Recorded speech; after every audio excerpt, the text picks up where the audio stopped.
Hello students, இன்னைக்கு we are going to start with a simple system, 3 identical point masses connected by 3 massless rods forming an equilateral triangle. இந்த ராட்ஸ்க்கு mass இல்லை, ஒவ்வொரு பார்ட்டிக்கிளுக்கும் mass m. இந்த system இதனுடைய centre of mass பார்த்தீங்கன்னா சென்ட்ராய்டில் இருக்கும். இப்போ சென்ட்ராய்டுக்குள்ளார ஒரு ஆக்சிஸ் இருக்குன்னு வச்சுக்கோங்க. அந்த ஆக்சிஸை சுற்றி இது சுற்றுது.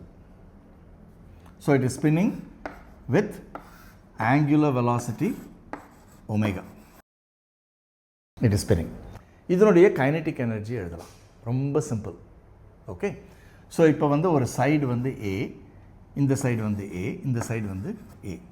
இது மாஸ் m. ஸோ முதல்ல ஒரு பர்பெண்டிகுலர் ட்ராப் பண்ணிக்கிறேன். ஆல்டிடியூட் இது 60 degrees, ஏன்னா ஈக்குவலேட்ரல் ட்ரையாங்கிள். ஸோ இந்த ஆல்டிடியூடோட ஹைட் பார்த்தீங்கன்னா ஹெச்னு போட்டேன்னா H by hypotenuse is sin 60. sin 60 is √3/2. So height பார்த்தீங்கன்னா இது a √3/2. சென்ட்ராய்டு எங்கே இருக்கு? 2/3 of the way from the vertex. கார்னர்லேருந்து 2/3 of the way. So இந்த லென்த்து பார்த்தீங்கன்னா இங்கேருந்து இங்கே அந்த லென்த்து ஆர்னு போட்டுக்கிறேன்.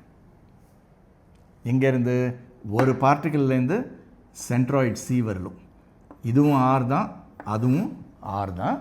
ஸோ ஆர் பார்த்தீங்கன்னா that is 2/3 of the height. Height எவ்வளவு? a √3/2. 2 அடிப்படுறது, this becomes a by √3. ஸோ இதை ஞாபகம் வச்சுக்கிறது ரொம்ப யூஸ்ஃபுல். மறுபடியும் டெரைவ் பண்ண வேண்டிய தேவையில்லை. நீங்கள் இந்த மாதிரி ஈக்குவலேட்டர் ட்ரையாங்கிள் வந்துருச்சுன்னா ஒரு வெர்டெக்ஸ்லேருந்து ட்ரையாங்கிள் கார்னர்லேருந்து சென்ட்ராய்டு வரைக்கும் equilateral ட்ரையாங்கிளில் a by √3 where a is the side is worth remembering. நிறைய ப்ராப்ளம்ஸில் வரும். ஓகே. ஸோ இப்போ இது சுற்றுது. இது சுற்றுறதுனா இதனுடைய ஸ்பீட் எவ்வளவு? Each particle is moving tangent to a circle. அதனோட ரேடியஸ் எவ்வளவு? ஆர். சென்ட்ராய்டை சுற்றி 3 சுற்றுது. ஸோ இது ரேடியஸ் ஆர். ஸோ ஸ்பீடு பார்த்தீங்கன்னா ஆர் டைம்ஸ் ஒமேகா. ஒவ்வொரு பார்ட்டிக்கிளும் ஸ்பீடு ஆர் டைம்ஸ் ஒமேகா. ஒரு பார்ட்டிக்கிளோட கைனடிக் எனர்ஜி பாருங்கள் எவ்வளவு?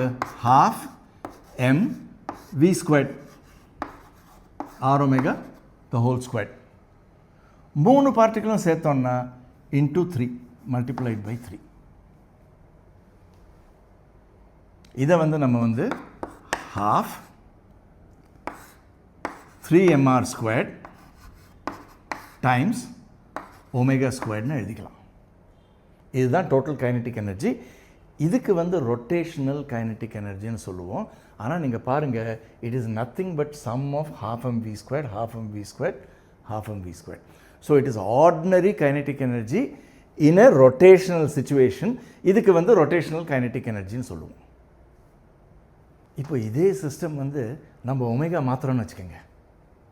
ஸ்பீடு இன்க்ரீஸ் பண்ணுறோம், ரொட்டேஷனல் ஆங்குலர் வெலாசிட்டி இன்க்ரீஸ் பண்ணுறோம், இல்லை ஆங்குலர் வெலாசிட்டி டிக்ரீஸ் பண்ணுறோம். இப்போ கைனடிக் எனர்ஜி எப்படி மாறுறது? மறுபடியும் ஃபுல் கால்குலேஷன் பண்ணணுமா? தேவையில்லை. இங்கே ஒமேகா மட்டும்தான் மாறுது. இந்த ப்ராக்கெட்டில் இருக்கிறது பார்த்துங்க, அது மாறாது. நீங்கள் ஒமேகா எப்படி வேணாலும் மாற்றிக்கங்க, ஆஸ் லாங் அஸ் இதே ஆக்சிஸ் இதே பிளேனில் ரொட்டேட் ஆகிட்டுருக்கு. இப்போ வெவ்வேறு ஒமேகாவுக்கு ஒமேகா மட்டும் மாற்றணும். ஸோ இது மாறாமல் இருக்கும். இதுக்கு ஒரு பேர் கொடுத்துடலாம். இது moment of inertia. So moment of இனர்ஷியான்றது இட்ஸ் எ நேம். அதை பற்றி நீங்கள் கவலைப்பட வேணாம். மூமெண்ட்டா இனர்ஷியா அதை எது கவலைப்படாதீங்க, அது ஒரு பேர். அதை நம்ம என்ன பண்ணியிருக்கோம், இந்த சிஸ்டம்க்கு இந்த ஆக்சிஸ் பொறுத்தவரையிலையும் ஒரு தரம் கால்குலேட் பண்ணிவிட்டு இந்த நம்பரை பாக்கெட்டில் போட்டுக்கிறோம். நீங்கள் இப்போ என்ன ஒமேகா வேணாலும் கொடுங்க, ½ mω² நான் போட்டுருவேன். கைனடிக் எனர்ஜி கிடச்சிடுது. இப்போ நீங்கள் இமேஜின் பண்ணி பாருங்கள், இந்த 3 பார்ட்டிக்கல் சிஸ்டம்க்கு பதிலாக 4 பார்ட்டிகல்ஸ் இருக்குதுன்னு வச்சுக்கோங்க at the corners of a square. இந்த டிஸ்டன்ஸ் ஆர். மறுபடியும் இப்போ 4mr² நம்ம நிற்கும். So for each particle mr² நிற்கும். அது வந்து ஆட் பண்ணிட்டீங்கன்னா அது வந்து மூமெண்ட் ஆஃப் இனர்ஷியா. எப்படின்னு நான் வந்து இப்போ வந்து ஒரு காம்ப்ளிகேட்டட் ஆப்ஜெக்ட்டுக்கு வந்து காமிக்கிறேன். இப்போ பாருங்கள், ஒரு நம்ம கையில் வந்து ஒரு உருளைக்கிழங்கு இருக்குன்னு வச்சுக்கோங்க. இது ஒரு காம்ப்ளிகேட்டட் ஆப்ஜெக்ட், 3 டைமென்ஷனல் ஆப்ஜெக்ட். இங்கே ஒரு ஆக்சிஸ் எடுத்துக்கிறேன். ஆக்சிஸ் வந்து உருளைக்கிழங்குக்குள்ளார போகிறது. அந்த ஆக்சிஸை வச்சுன்னு அந்த உருளைக்கிழங்கு வந்து சுத்த போகிறது. இப்போ இந்த உருளைக்கிழங்கோட கைனெட்டிக் எனர்ஜி எவ்வளவு? அந்த ரொட்டேஷனல் கைனெட்டிக் எனர்ஜி என்றது வந்து வேறு ஒன்றும் இல்லை, ஒவ்வொரு பார்ட்டிக்கிளும் இந்த உருளைக்கிழங்குல எடுத்துட்டு அதனுடைய 12 mv² நம்ம கால்குலேட் பண்ணி எல்லாத்தையும் கூட்டி கொண்டு வந்தோம்னா அதுதான் வந்து ரொட்டேஷனல் கைனெட்டிக் எனர்ஜி. இந்த ரொட்டேஷனல் சிச்சுவேஷனில் sum of 12 mv² is rotational kinetic energy. So kinetic எனர்ஜின்னு இருக்குது, translational kinetic energy 12 mv². Rotational kinetic எனர்ஜின்றது வந்து ஒரு புதுவிதமான கைனெட்டிக் எனர்ஜி இல்லை, ஆர்டினரி கைனெட்டிக் எனர்ஜி தான். இப்போ வந்து நிறைய பார்ட்டிகல்ஸ் இருக்குதுன்னு வச்சுக்கோங்க. இங்கே வந்து பார்ட்டிக்கல் 1 இருக்குது, m1. இங்கே வந்து பார்ட்டிக்கல் m2 இருக்குது, இங்கே வந்து பார்ட்டிக்கல் m3 இருக்குது. இந்த மாதிரி இப்போ m1 எடுத்துப்போம். இங்கே ஒரு பர்பெண்டிகுலர் டிஸ்டன்ஸ் எடுத்துப்போம். அது வந்து டிஸ்டன்ஸ் r1, இந்த மாஸ் வந்து m1. இந்த பார்ட்டிகளுடைய perpendicular distance from the axis r2, mass வந்து m2. இந்த பார்ட்டிகளுடைய டிஸ்டன்ஸ் வந்து r3, மாஸ் வந்து m3. இந்த மாதிரி இருக்குது. இப்போது இந்த உருளைக்கிழங்கு சுத்தரிச்சே ஒவ்வொரு பார்ட்டிகளும் பாருங்கள், it is going in circular motion. எல்லா சர்க்குலர் மோஷனுக்கும் சென்டர்ஸ் வந்து எங்கே இருக்குது? இந்த ஆக்சிஸ் மேலே இருக்குது. இது வந்து இந்த சர்க்கிளில் போகிறது, அதனுடைய சென்டர் வந்து ஆக்சிஸ் மேலே இருக்குது. இது வந்து இந்த சர்க்கிளில் போகிறது, இது வந்து அந்த சர்க்கிளில் போகிறது. எல்லாமே இந்த axis is nothing but locus of centres of rotation. ஒவ்வொரு பார்ட்டிகளும் டிஃப்ரெண்ட் ஸ்பீட் இருக்கும். தூரமாக இருக்க பார்ட்டிகள் வந்து இன்னும் ஃபாஸ்ட்டாக போயிட்டுருக்கும், கிட்ட இருக்க பார்ட்டிகள் வந்து ஸ்லோவாக போயிட்டுருக்கும். ஆனால் எல்லா பார்ட்டிகல்ஸ்க்குமே வந்து இந்த ரேடியஸ் பார்த்தீங்கன்னா ஆங்குலர் வெலாசிட்டி மட்டும் will be the same. So ஒமேகாவை பொறுத்தவரையிலையும் ஒமேகா 1, ஒமேகா 2, ஒமேகா 3ன்னு எழுத வேண்டிய தேவையில்லை, எல்லாமே ஒரே ஒமேகாவில் சுற்றிட்டுருக்கு. இப்போ இதனுடைய கைனெட்டிக் எனர்ஜி எவ்வளோ? 12 m1 v1². v1 எவ்வளவு? r1 omega square. Omega is the same. Plus இந்த பார்ட்டிக்கல் எவ்வளவு? 12 m2 r2 ஒமேகா ஸ்கொயர். இந்த மாதிரி எழுதிட்டே போகலாம். இதை வந்து சுருக்கமாக சம்மேஷன், ஹாஃபை வெளியில் எடுத்துக்கலாமா? ஹாஃபை வெளியில் எடுத்துப்போம். எல்லாத்துக்குமே காமன் ஃபேக்டர் 12 இருக்குது. காமன் ஃபேக்டர் ஒமேகா² இருக்குது, அதையும் வெளியில் எடுத்துப்போம். ஸோ இங்கே ப்ராக்கெட்டை போட்டுட்டு ஒமேகா² வெளியில் எடுத்துப்போம். இங்கே வந்து என்ன இருக்குது? m1 r1² plus m2 r2² plus m3 r3². So summation mi ri². I is equal to 1 to n. இப்போ என்ன பண்ணுறீங்க? கையில் ஒரு உருளைக்கிழங்கு இருக்குது, ஒரு ஆக்சிஸ் இருக்குது. இந்த ஆக்சிஸை பொறுத்தவரையிலும் நம்ம என்ன பண்ணுறோம்னா, உருளைக்கிழங்கை வந்து ஒவ்வொரு பார்ட்டிக்கலாக பிரிச்சுட்டு அந்த பார்ட்டிகளோட mass multiplied by square of the distance of that particle from the axis எடுத்துகிட்டு இன்னொரு பார்ட்டிக்கலுக்கு போயிட்டு மறுபடியும் mr² பண்ணிவிட்டு இன்னொரு பார்ட்டிக்கல் போயிட்டு மறுபடியும் mr² பண்ணிவிட்டு எல்லாத்தையும் ஆட் பண்ணிட்டோம்னா ஒரு நம்பர் கிடைக்கிறது. அதனுடைய யூனிட்ஸ் வந்து கிலோகிராம் மீட்டர் ஸ்கொயர். அதை கால்குலேட் பண்ணி கையில் வச்சுட்டோன்னு வச்சுக்கோங்க. சப்போஸ் இந்த ஆன்சர் இஸ் எல்லாம் பண்ண பிறகு வந்து 4 கிலோகிராம் மீட்டர் ஸ்கொயர்னு வந்து நிற்கிறதுன்னு வச்சுக்கோங்க. அது நம்ம கையில் இருக்குது. இப்போ இந்த உருளைக்கிழங்குடைய angular velocity 2 radians per second கொடுத்துட்டேன்னு வச்சுக்கோங்க. டோட்டல் கைனெட்டிக் எனர்ஜி எவ்வளவு? 12 4 2². ஆங்குலர் வெலாசிட்டி மாற்றுறேன், இன்க்ரீஸ் பண்ணுறேன். 4 radians per second மாற்றுறேன், இங்கே 4². 8ஆக மாற்றுறேன், இங்கே 8². மறுபடியும் வந்து ஒவ்வொரு பார்ட்டிகளும் போக வேண்டிய தேவையில்லை. இந்த உருளைக்கிழங்கு ப்ளஸ் ஆக்சிஸ் நம்ம கையில் இருந்தால் ஒரு தரம் கால்குலேட் பண்ணிட்டேன்னா இந்த நம்பர் வந்து நம்ம கையில் இருக்குது. இந்த நம்பருக்கு ஒரு பேர் கொடுக்கலாம், moment of inertia. So moment of inertia is just a name. It is defined as for a given object and a given axis sum of mi ri². That is அந்த ஆப்ஜெக்டில் ஒவ்வொரு பார்ட்டிகளையும் எடுத்துட்டு multiply the mass by the square of the distance from the axis. Axis வேறு மாற்றிட்டாங்கன்னா distance மாறிடும், moment of inertia மாறிடும். So axis fix பண்ணிவிட்டு நீங்கள் வந்து இந்த சம் கால்குலேட் பண்ணிட்டீங்கன்னா, ஒரு தடவை கால்குலேட் பண்ணிட்டீங்கன்னா அது வந்து ரொம்ப யூஸ்ஃபுல்லாக இருக்கும். அதுக்கு ஒரு பேர் கொடுத்துட்டோம். இப்போ ஒரு ப்ராப்ளம் போடலாமா? இப்போ ஒரு ரிங் இருக்குதுன்னு வச்சுக்கோங்க. ரிங் வந்து அது வந்து ரிங். மேலேருந்து பார்த்தா இட்ஸ் அ சர்க்கிள், நடுவில் காலி ஒன்றும் இல்லை. மாஸ் எங்கே இருக்குன்னா அந்த சர்க்கம்ஃபரன்ஸில் மட்டும் மாஸ் இருக்குது. இது ஒரு யூனிஃபார்ம் ரிங்னு வச்சுப்போம், சரியா? இப்போ இந்த ரிங் வந்து ஒரு ஆக்சிஸ் வந்து right through the centre of the ring perpendicular to the plane of the ring. Ring இப்படி இருக்குது, அந்த பிளேன் ஆஃப் த ரிங்க்கு பர்பெண்டிகுலர் ஒரு ஆக்சிஸ் இருக்குது. அந்த ஆக்சிஸை வச்சுன்னு ரிங் வந்து சுற்ற போகுது, இன்னும் சுற்றலை. அதனுடைய மூமெண்ட் ஆஃப் இனர்ஷியா எவ்வளவு? ஒரு முக்கியமான விஷயம், மூமெண்ட் ஆஃப் இனர்ஷியான்றது it's a property of an object and an axis. அது சுற்றணும்னு தேவையில்லை, அது வந்து மூமெண்ட் ஆஃப் இனர்ஷியா. அதுக்கு மேலே வந்து இப்போ சுற்ற வச்சோம்னா கைனடிக் எனர்ஜி வந்து ½I⍵². Okay, so moment of inertia எப்படி கால்குலேட் பண்ணுறது? ஸோ இந்த ரிங் வந்து ரொம்ப சிம்பிள். இந்த ஆக்சிஸ் வந்து பர்பெண்டிகுலர் டு த போர்டு. இதை வந்து சின்ன சின்ன மாசஸாக நீங்கள் கட் பண்ணிக்கோங்க. ரிங்கை பொறுத்தவரையிலையும் all the masses are at the same distance. So ஒரு சின்ன மாஸோடைய மூமெண்ட் ஆஃப் இனர்ஷியா, அந்த மாஸ் எவ்வளவு சின்னதுன்னா அதை வந்து பார்ட்டிக்கலாக நம்ம வந்து ட்ரீட் பண்ணிக்கலாம். ரொம்ப சின்ன பார்ட்டிகல்ஸை வந்து கட் பண்ணிட்டோம். ஸோ m1r², r1 r2ன்னு போட வேண்டிய தேவையில்லை, plus m2r² plus m3r². So பார்த்தீங்கன்னா மொத்தம் சம்மேஷன் mi(r²). ஆர்ஐ வந்து ஆராக மாறிடுச்சு இங்கே சிம்பிளாக. ஸோ சம்மேஷன்லேருந்து வெளியே வந்துருச்சு. ஸோ r² வெளியே வந்துருச்சு. r is the radius. Summation of all the particles masses, எல்லா மாஸும் ஆட் பண்ணேன்னா total mass m. So moment of inertia of a ring about an axis through the center perpendicular to the plane of the ring is mr². இப்போ ஒரு hollow cylinder இருக்குதுன்னு வச்சுக்கோங்க. Hollow cylinder வந்து அதனுடைய thickness வந்து 0. அது வந்து இந்த சர்ஃபேஸ் மட்டும், அங்கே வந்து மாஸ் வந்து ஒரு சிலிண்ட்ரிக்கல் சர்ஃபேஸில் மட்டும் இருக்குது. ஸோ அந்த சிலிண்ட்ரிக்கல் சர்ஃபேஸ் பார்த்தீங்கன்னா அது மாஸ் வந்து அங்கே மட்டும் இருக்குது. இது வந்து ஆக்சிஸ் ஆஃப் சிமெட்ரி. இந்த சிலிண்டருடைய moment of inertia about this axis எவ்வளவு? ரொம்ப சிம்பிள். இந்த சிலிண்ட்ரிக்கல் சர்ஃபேஸ் இருக்கு இல்லையா, இதை வந்து நம்ம வந்து ரிங்ஸாக கட் பண்ணிக்கலாம். ஒவ்வொரு ரிங்க்கும் நம்ம வந்து மூமெண்ட் ஆஃப் இனர்ஷியா தெரியும், ஃபார்முலா mr². ஸோ ஃபஸ்ட்டு ரிங்க்கு பார்த்தீங்கன்னா m1r². எல்லா ரிங்ஸ்க்கும் ஒரே ரேடியஸ் தான்.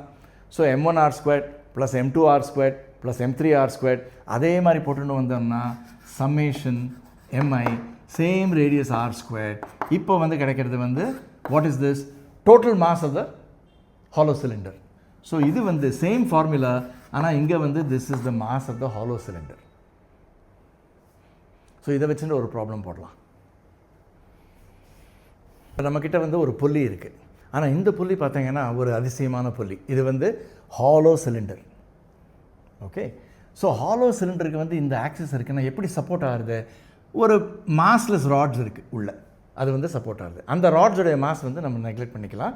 இந்த புள்ளியோட மாஸ் மொத்தம் வந்து சர்ஃபேஸில் இருக்குது. ஸோ இந்த புள்ளி இருக்கு இல்லையா, இதனுடைய மாஸ் வந்து 2 kilograms எடுத்துப்போம். ரேடியஸ் வந்து 20 centimeters எடுத்துப்போம். இதை சுற்றி ஒரு மாஸ்லெஸ் ஸ்ட்ரிங் சுற்றி கீழே போயிட்டு இங்கே வந்து ஒரு 6 kg மாஸ் இருக்குது. இதை we are releasing it from rest. இப்போ அந்த மாஸ் வந்து கீழே ஆக்சலரேட் ஆகும். இது கீழே ஆக்சலரேட் ஆகிடுச்சு, இந்த புள்ளி வந்து சுற்றும், குர்ன்னு சுற்றும். குவெஸ்சன் இஸ், இது வந்து 1 meter கீழே இறங்கின உடனே இங்கே வந்து அதனுடைய ஸ்பீட் எவ்வளவு? That is starting from rest, what is its speed at the bottom? இப்போது there are 2 types of problems in physics. ரொட்டேஷனில் வந்து உங்களுக்கு வந்து அடிக்கடி ஒன்று இனிஷியல் சிச்சுவேஷன், இங்கே வந்து everything starts from rest. Final சிச்சுவேஷனில் வந்து what is the angular velocity, what is the speed, அந்த மாதிரி ஒரு கேள்வி வரும்.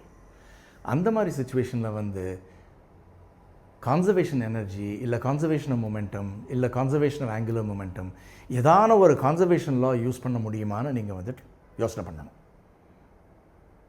That is initial situation final situation கொடுத்துட்டோம்னா கான்சர்வேஷன் ஏதோ ஒரு கான்சர்வேஷன் ஆங்குலர் மொமெண்டமோ இல்லை எனர்ஜியோ இருந்துச்சுன்னா உங்களுக்கு வந்து ப்ராப்ளம் சால்விங் ரொம்ப ஈஸியாக போயிடும்.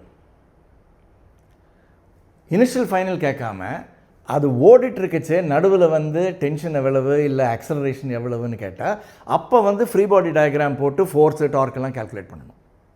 ஸோ இந்த 2 டைப்ஸ் ஆஃப் ப்ராப்ளம்ஸ் உங்களுக்கு வருது. இது வந்து first type of problem. Initially starting from rest, what is the final speed. இது வந்து எனர்ஜி கான்சர்வேஷன் நம்ம யூஸ் பண்ணிக்கலாம். There is no loss of energy.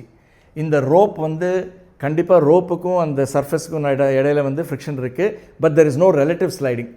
அந்த ரோப் போகிறச்சே அதுவும் வந்து ரொட்டேட் ஆகும். ரிலேட்டிவ் ஸ்லைடிங் இல்லாதனால வந்து ஃப்ரிக்ஷனல் லாஸ் கிடையாது. ஸோ எனர்ஜி கான்சர்வேஷன் நம்ம யூஸ் பண்ணிக்கலாம். So decrease in the potential energy அது எவ்வளவு mgh. Decrease in the potential energy is equal to increase in the kinetic energy. Total energy is conserved. What is the increase in the kinetic energy? Beginning la kinetic energy is 0. So what is the final kinetic energy? Final kinetic energy வந்து 2 parts இருக்கு. ஒன்று இதனுடைய kinetic energy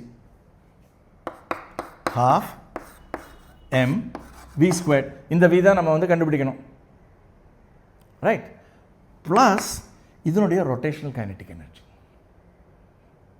rotational kinetic energy தான் formula நமக்கு தெரியுமே, half I omega squared. So முதல்ல I கண்டுபிடிப்போம். I is equal to, for a hollow cylinder, mr squared. m radius வந்து 0.2 meters. இங்கே நீங்கள் கேர்ஃபுல்லாக இருக்கணும். யூனிட்ஸ் பாருங்கள், சென்டிமீட்டர்ஸ் வந்து மீட்டர்ஸாக மாற்றணும். ஸோ 0.2 ஸ்கொயர்டு என்ன வருது? 0.04 into 2, 0.08 kilogram meter square. சரியா? So half I omega squared. But what about omega? கொஞ்சம் யோசனை பண்ணி பாருங்கள். இதனுடைய ஸ்பீட் v இருந்துச்சுன்னா every point on the string is moving at speed v. The string is not extensible. So every point of the string on the surface of the cylinder, that is also moving with the same speed v. String உடைய பாயிண்ட்டும் hollow cylinder உடைய பாயிண்ட்டுக்கும் இடையில வந்து slipping sliding கிடையாது. So a point on the surface of the cylinder is also moving with speed v. A point on the surface is moving in circular motion. So v is equal to r omega. So v is equal to radius 0.2 meters times omega. So இங்க போட்டுக்கலாம், plus kinetic energy of rotation half I 0.08 times omega squared. Omega is v by 0.2. So v by 0.2 the whole square.